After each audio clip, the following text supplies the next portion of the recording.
আসসালামু আলাইকুম রহমতুল্লাহ। আশা করি আল্লাহর অশেষ রহমতে আপনারা সবাই ভালো আছেন। আপনাদের সঙ্গে আছি আমি মোহাম্মদ শহীদুল ইসলাম। এখন থাকছে আজকের সংবাদপত্রের প্রধান প্রধান শিরোনাম, এবং ভিডিওটি ভালো লাগলে লাইক, কমেন্ট, শেয়ার এবং সাবস্ক্রাইব করে পাশে থাকুন। চলুন দেরি না করে শুরু করা যাক। Let's go started. প্রথমেই প্রথম আলোর সংবাদ শিরোনাম।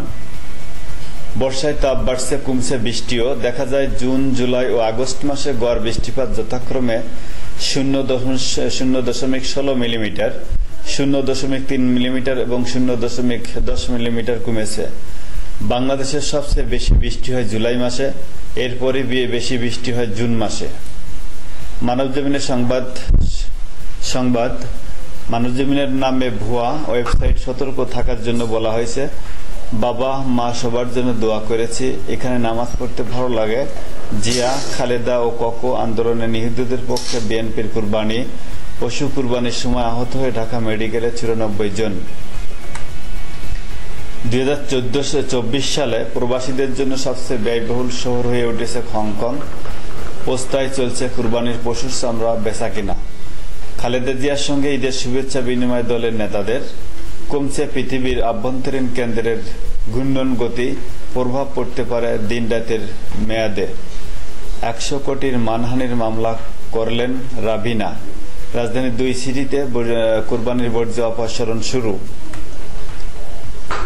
যুক্তরাষ্ট্রের জর্জিয়ার একটি বাড়িতে আগুনে পুড়ে 6 জন নিহত। ভূমধ্যসাগরে নৌকা ডুবে নিহত 10 বাংলাদেশি সহ জীবিত উদ্ধার 51 জন। লিবিয়ার জোয়ারা উপকূলে থেকে 61 জন অভিবাসী নিয়ে যাত্রা করা একটি কাঠের নৌকা থেকে 10 অভিবাসীর মধ্যে উদ্ধার করা হয়েছে।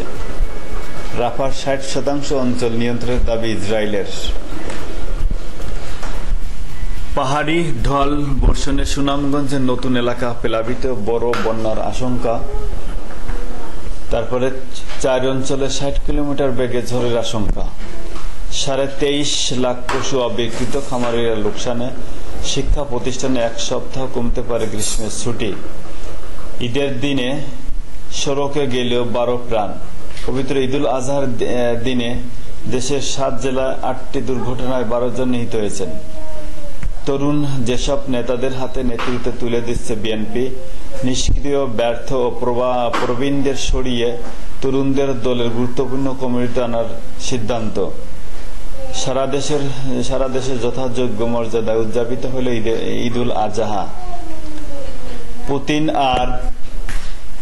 পুতিন আর কিম যে কারণে বন্ধু হতে আগ্রহী। ঈদের দিন আকস্মিক হাসপাতালে পরিদর্শনে স্বাস্থ্যমন্ত্রী। অস্ট্রিয়ার বিপক্ষে কষ্টার্জিত জয় ফ্রান্সের। ঈদে ঘুরতে বেরিয়ে প্রাণ গেল 2 বন্ধুর। রাতেই কুরবানির বর্জ্য অপসারণ করল কেসিসি। 2 দিনের সফরে উত্তর কোরিয়া যাচ্ছেন পুতিন। রাজনীতি নিয়ে আলাপ হয়নি, আমাদের নেত্রী ও করেনি মুশারফ হোসেন। কুমিল্লা থেকে ঢাকায় ঢুকতে দেয়া হচ্ছে না চামড়াবাহী ট্রাক। গরুভেদে 8 থেকে 20,000 টাকা। গরুভেদে একদিনের কষাই। গরুভেদে 8 থেকে 20,000 টাকা। ছাগল 2 থেকে 8,000 টাকা পর্যন্ত পাওয়া যায় আর কি। এদিকে নুসেইরাত ক্যাম্পে ইসরায়েলের বোমা হামলা। ফিলিস্তিনের ছিটমহল গাজার মধ্যাঞ্চলীয় আল নুসেইরাত শরণার্থী শিবিরে বোমা হামলা চালিয়েছে ইসরায়েল। রাজধানীতে প্রাইভেট কার নিয়ন্ত্রণ হারিয়ে নিহত 2। এদিকে ভাগা 250 টাকা। অর্ধেক বাড়ি রেখে এসেছি, বাকিটা বিক্রি করে তেল মশলা নেব। বড়লোকেরা গোস্ত ফ্রিজে রাখে, আমাদের দেয় হাড্ডি চর্বি। খামারিরা লোকসানে, ঈদে 23.5 লাখ পশু অবিকৃত। ভূমধ্যসাগরে নৌকাডুবি নিহত 12 থাকতে পারে বাংলাদেশেও, এর মধ্যে থাকতে পারে বাংলাদেশেও। গেইলের রেকর্ড ভেঙে দিলেন নিকোলাস পুরান। ব্যাটিং বিপর্যয়ে 104 রানের বিশাল ব্যবধানে হারল আফগানিস্তান। শিক্ষা প্রতিষ্ঠান শনিবার ছুটি ফেরাতে নতুন পরিকল্পনা করছে শিক্ষা মন্ত্রণালয়। বর্তমান শিক্ষাপঞ্জি অনুসরণ করে ঈদুল আজহা ও গ্রীষ্মকালীন অবকাশ উপলক্ষে দেশের শিক্ষা প্রতিষ্ঠানগুলোতে চলছে টানা 20 দিনের ছুটি। তবে এরই মধ্যে আলোচনা আসছে শনিবারের সাপ্তাহিক ছুটি। 4 অঞ্চলে 60 কিলোমিটার বেগে ঝড় হতে পারে, নদী বন্দরে সতর্কতা। কেমন থাকবে আগামী 5 দিনের আবহাওয়া জানা গেল। কুরবানিতে 1,06,21,000 পশু বিক্রি। মধ্য আফ্রিকান প্রজাতন্ত্র শান্তিরক্ষা মিশনে গেলেন 125 বিমান সেনা। বিশ্বের ব্যয়বহুল শহরের তালিকায় 14 ধাপ এগিয়েছে ঢাকা। পোস্তায় চামড়ার ট্রাকের সারি দাঁড়িয়েছে লালবাগ কেল্লা পর্যন্ত। খালেদা জিয়ার সঙ্গে সাক্ষাৎ শেষে যা বললেন ডক্টর মোশাররফ, দেশব্যাপী যথাযোগ্য মর্যাদায় পবিত্র ঈদুল আজহা উদযাপিত। খবর তো পড়ছি দুপুরের মধ্যে হতে পারে ঝড়।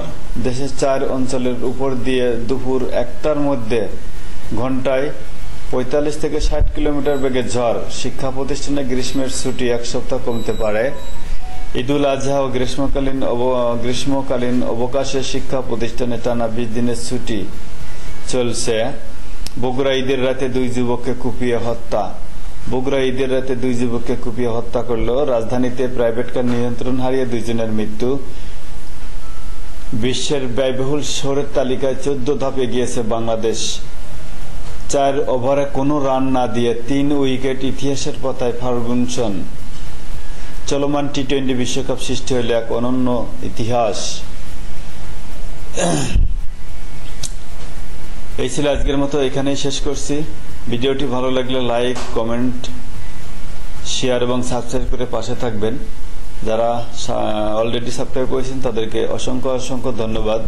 যারা করেননি দয়া করে সাবস্ক্রাইব করে পাশে থাকবেন। এখানে শেষ করছি। আল্লাহ হাফেজ।